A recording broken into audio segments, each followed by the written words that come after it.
நம்ம நாட்டோட தலைவிதியை கொஞ்சம் பாருங்க. 2வது 5 கிலோ எனக்கு போட்டியா? அதுதான் என் கேள்வி. ஃபர்ஸ்ட் 15 கிலோ எனக்கு போட்டேன், நான் இல்லவே சொல்ல.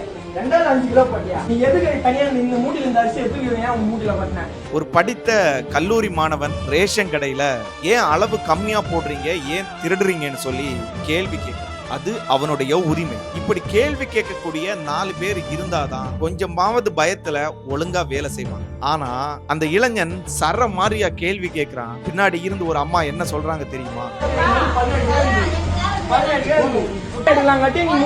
தம்பி எனக்கு நேரமாகுது, கொஞ்சம் வழி விடுப்பான்னு சொல்லி. நம்ம நாட்டுடைய தலைவிதியை பாத்தீங்கன்னா இப்படி கேள்வி கேட்கிறவனை கேள்வி கேட்கவும் விட மாட்டாங்க. இப்படி கேள்வி கேட்கும் போது அவன் கடைசியா தனியா தான் நிற்பான். அந்த இளைஞன் கேட்டதை பாருங்க. இங்க அம்பானியும் அதானியுமா வந்து வரிசையில நிக்கிறாங்க, சோத்துக்கு வழி இல்லாதவங்க தான் நிக்கிறாங்கன்னு சொல்லி அவங்க கிட்ட போய் கொள்ளாடிக்கிறீங்க. எனிவே இந்த இளைஞனுக்கு நம்மளுடைய வாழ்த்துக்களும் பாராட்டு.